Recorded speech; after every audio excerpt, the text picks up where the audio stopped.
ठीक हो गया जी यहाँ तक। तो यहाँ से हम इसकी स्टैंडर्ड फॉर्म की तरफ जाते हैं। स्टैंडर्ड इसकी जो फॉर्म है उसकी तरफ जाते हैं। Quantity demand is equals to A minus B of B. Equation number A कर देते हैं। A is called intercept. याद रखिएगा इंटरसेप्ट जो है ये दो तरह का होता है। एक को हम कहते हैं एक्स इंटरसेप्ट और दूसरा जो है ये वाई इंटरसेप्ट कहलाता है। एक्स इंटरसेप्ट मैं इसको जनरली आपको एक्सप्लेन कर देता हूँ, जनरल भी इसको बता देता हूँ क्योंकि फ़िज़िक्स के लोग हैं, आपके इन चीज़ों के साथ पाला पड़ता रहेगा इन योर होल कैरियर, तो ये समझना थोड़ा सा ज़रूरी होगा। जनरलाइज्ड फॉर्म जो मैथमेटिक्स में यूज़ की जाती है, लीनियर फॉर्म, वो इस तरह होती है। Y is the function of X. X is called, मैंने आपको जस्ट बताया है, इंडिपेंडेंट वेरिएबल। वाई जो है ये कहते हैं डिपेंडेंट वेरिएबल। ठीक होगा, यहाँ से चेक कर लेना। अब मैं एक्स इंटरसेप्ट को एक्सप्लेन करने जा रहा हूँ। 360 का सर्कल बना लें, कोई इशू नहीं है। 360 का सर्कल बना लें। This is called negative X, this is called negative Y. ये दोनों पॉजिटिव हैं। 360 का बना लें, अगर कोई इशू नहीं है, सर्कल बना लें। आप इस कॉन्सेप्ट को एक्सप्लेन कर सकते हैं। अच्छा जी, मैं जाता हूँ x intercept. X intercept basically वो पोजीशन होती है जिस पोजीशन से कोई भी कर्व एक्स एक्सिस को कट करता है। याद रखिए, चाहे वो नेगेटिव साइड पे हो या पॉजिटिव एक्सिस पे हो, कोई भी कर्व जिस पोजीशन से एक्स एक्सिस को कट करेगा, that position is called X intercept. चाहे वो नेगेटिव साइड पे जा रहा हो, नेगेटिव एक्सिस पे हो या पॉजिटिव एक्सिस पे हो। क्लियर हो गया? जनरलाइज्ड डेफिनेशन है, इंतहाई आसान समझने के लिए। वाई इंटरसेप्ट कोई भी कर्व जब वाई एक्सिस को जिस पोजीशन से कट कर रहा होता है, एग्जैक्टली वो जो पोजीशन होती है उसको कहते हैं Y intercept. This is called Y intercept, this is called Y intercept. ये आपके पास एक्स इंटरसेप्ट है, ये आपके पास एक्स इंटरसेप्ट है। ठीक है ना? जनरलाइज डेफिनेशन इनकी समझने के लिए कि जो कर्व वाई एक्सिस को जिस पोजीशन से कट करेगा, that position is called Y intercept. कोई कर्व एक्स एक्सिस को जिस पोजीशन से कट करेगा, that position is called X intercept. Generalise definition है। अब टेक्निकली कैसे डिफाइन करेंगे? टेक्निकली डिफाइन करने के लिए मैं यहाँ पे पहले एक्स इंटरसेप्ट की बात करता हूँ। ठीक है, ये एक्स इंटरसेप्ट देखें, जनरल फंक्शन को देखें तो एक्स जो है कौन सा वेरिएबल है? Independent variable. ठीक है, तो ये वो पोजीशन है जहाँ पे एक्स कुछ ना कुछ वैल्यू रखता है, लेकिन वाई यहाँ पे क्या है? ज़ीरो। समझ आ गई ना? एक्स यहाँ पे कुछ ना कुछ वैल्यू रखता है जो कि इंडिपेंडेंट वेरिएबल, लेकिन वाई क्या है? ज़ीरो है। डिपेंडेंट वेरिएबल ज़ीरो है। तो आप कह सकते हो that value of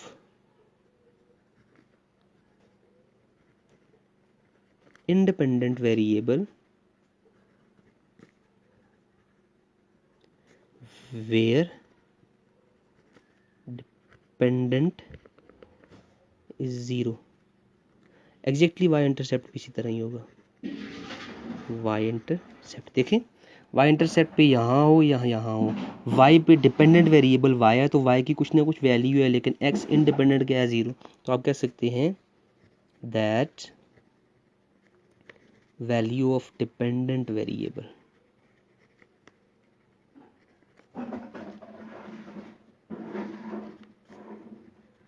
where independent is 0, technical definition है।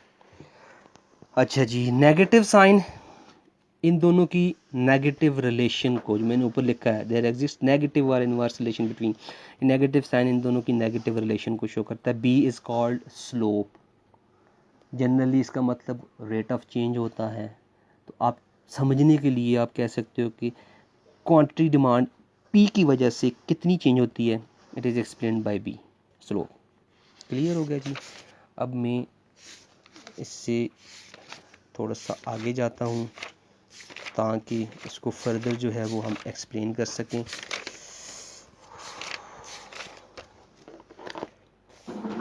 कुछ वैल्यू ले लेते हैं। Quantity demand is equals to, मैं कहता हूँ 60, इंटरसेप्ट 60 है, माइनस स्लोप 2 है और पी है।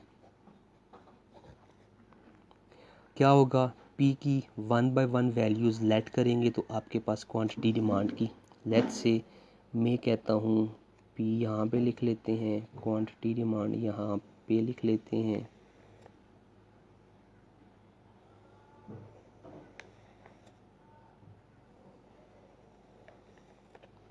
ठीक हो गया जी यहाँ तक। पी 5, 10,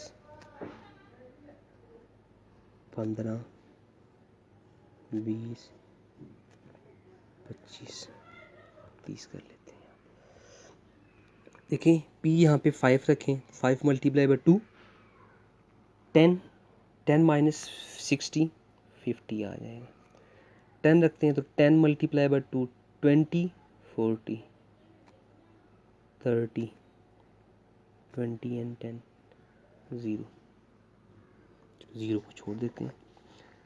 10 यहाँ 25 रखें तो 25 मल्टीप्लाई बाय 2 50 माइनस 60 10। अब इनको उठा के आप यहाँ पे ले आए ग्राफ में, क्वांटिटी डिमांडेड, प्राइस प्राइस यहाँ पे लिख लेते हैं 5, 10, 15, 20, 25,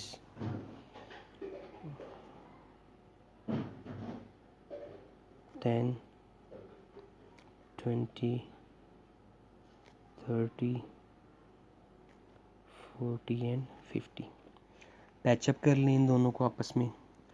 तो जब आप इन दोनों को आपस में पैचअप करोगे तो 5 पे आपके पास आ जाता है 50, फर्स्ट कॉम्बिनेशन है। 10 पे आपके पास आ जाता है 40,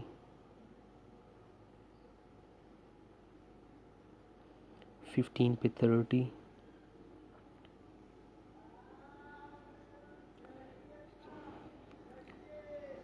20 पे आ जाता है 20, 25 पे आ जाता है 10। तो आप जब भी इसको आपस में पैच करोगे,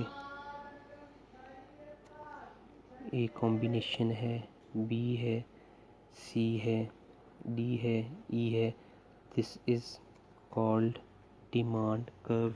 डी कर्व डिमांड कर्व को शो करता है।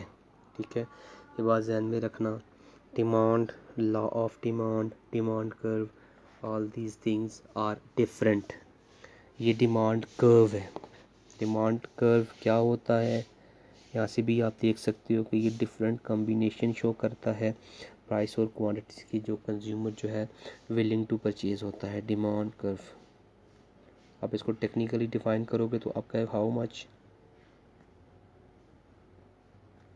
A quantity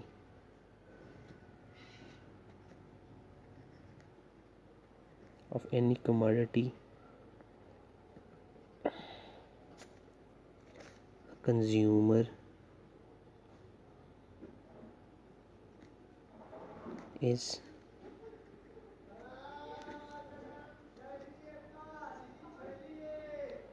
willing to purchase। willing to purchase is explained by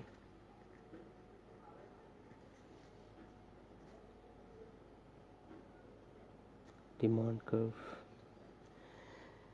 ये लें जी, डिमांड कर्व आपके पास यहाँ तक कंप्लीट हो जाता है।